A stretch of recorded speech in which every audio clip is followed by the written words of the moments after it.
ఏ పని చేయాలన్నా శక్తి అవసరం, మానసిక దృఢత్వం ఉండాలి.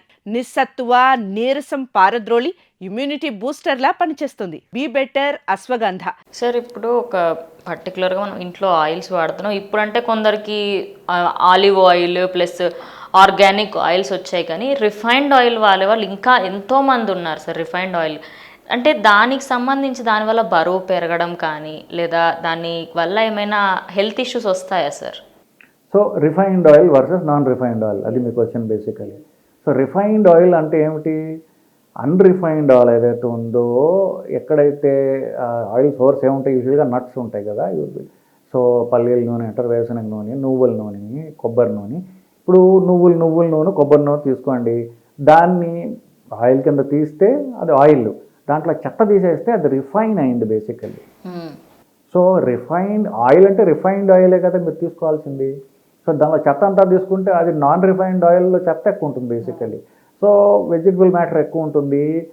వాళ్ళు ఎక్కడైతే దాన్ని క్లీన్ చేస్తారో, మీరు ఇన్ఫ్యాక్ట్ మీరు చూసినట్టు బెల్లం తయారీ ఇప్పుడు చూసారో లేదు నాకు తెలియదు.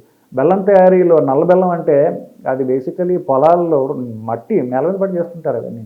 సో అది non refined jaggery. Similarly non refined oil will have so much junk, చెత్త ఉంటుంది దాంట్లో. దాన్ని శుద్ధి చేసే ప్రక్రియ పేరు refinement, refined oil. Oil should be refined oil, దాంట్లో అనుమానం లేదు. ఇకపోతే మీరు జబ్బుల గురించి మాట్లాడుతున్నారు అంటే ఆయిల్ రిఫైన్డ్ ఆయిల్లో తీసుకోవడంలో దానిలో అదేమిటంటారంటే డిస్కషన్ లేదు. ఏ ఆయిల్ తీసుకోవాలనే దాంట్లో డిస్కషన్ ఉండొచ్చు. సో ఏ oil, all oil should be refined. ఏ ఆయిల్ అంటే అది ప్రస్తుతం ఉన్నటువంటి 2020 సైంటిఫిక్ డేటా ప్రకారము the best oils would be again olive oil, next పల్లి వేరుశనగ నూనె ఒకటి. ఈ 2 ఆయిల్స్ బెటర్ నూనె. మీరు అంతకుముందు ఏవో చెప్పారు కదండి, అంటే ప్రస్తుతం మనము ఏ సంవత్సరంగా ఎప్పటికైనా సరే ఆయిల్స్ గురించి రీసెర్చ్ జరుగుతూ ఉంటుంది. కొత్త ఫైండింగ్స్ వస్తే మనం నమ్మకాలని మార్చుకోవాలి. ఎందువల్ల సైన్స్ అది చెప్తుంది కాబట్టి. సో బేసిక్లీ ఏ ఆయిల్ అయినా సరే MUVA అంటాడు. So middle chain fatty acids ఉంటాయి, మిడిల్ చైన్. సో అవి ఎక్కువ ఉన్న ఆయిల్ మంచి ఆయిల్. సో అన్సాచురేటెడ్ ఫ్యాటీ ఎక్కువ ఉన్న ఆయిల్ మంచి ఆయిల్. అది ఎక్కువ దేంట్లో ఉంటే దాంట్లో మంచిది. రీసెర్చ్ మారచ్చు కదా. ప్రస్తుతం పల్లి నూనె అలాగే ఆలివ్ ఆయిల్, 2 మంచివి. ఆ 2 తీసుకుంటే మీకు హెల్తీగా ఉంటాయి. సార్ మిల్లెట్స్ వాడడం వల్ల హెల్త్కి సంబంధించి ఏమైనా బెనిఫిట్స్ ఉంటాయా సార్?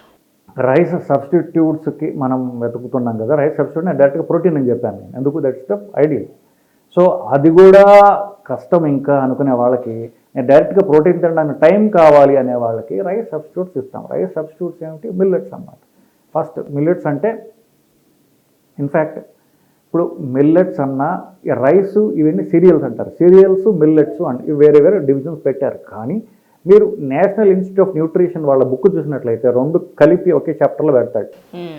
టేబుల్ 6 మీకు ఎంత కావాలంటే NIN బుక్లో టేబుల్ 6లో మిల్లెట్స్ అండ్ సీరియల్స్ కలిపి పెడతాడు న్యూట్రిటివ్ వాల్యూ చెప్పడానికి. బేసిక్లీ రెండింటికి పెద్ద తేడా లేదు.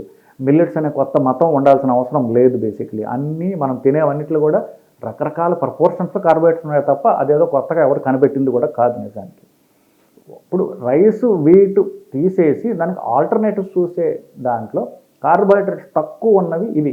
ఇంతకంటే ప్రోటీన్స్ ఉంటే బెటర్. కానీ మనం before you go to protein diet కొన్ని ఆల్టర్నేటివ్స్ తీసుకోవచ్చు. వీటిల్లో అన్నిటికంటే తక్కువ కార్బోహైడ్రేట్స్ ఉన్నవి తీసుకుంటే మీకు బెటర్ ఆల్టర్నేటివ్ అవుతుంది. ఫర్ ఎగ్జాంపుల్ ఇప్పుడు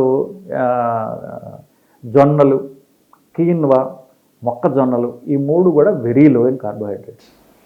సో జొన్నలు తినడం చాలా కామన్ అయ్యి but it become out of fashion. So have to bring it back. జొన్నలు ఏ ఫామ్లో అయినా సరే, మొక్కజొన్న కూడా లో క్యాలరీ. అట్లాగే మనం చెప్పినట్టుగా రాగులు, that's low calorie. Quinoa is extremely low calorie. ఈ 4 వెరైటీస్. దీని తర్వాత గోధుమ రవ్వ, అది 5th. సో ఫస్ట్ ఈ 4 మీరు ఒకరు ఏది కావాలంటే మీకు ఏది నచ్చితే అది తినచ్చు. ఇదేమీ ఇంపోజ్ చేసి ఇదే తిను అని చెప్పడానికి కాదు. వీటిలో మీకు ఏది నచ్చితే ఈ 4-5 మీరు చూస్ చేసుకుని దాన్ని మీరు ప్రోటీన్ డైట్కి వెళ్ళే దాంట్లో ఆ టైం మధ్యలో ఇది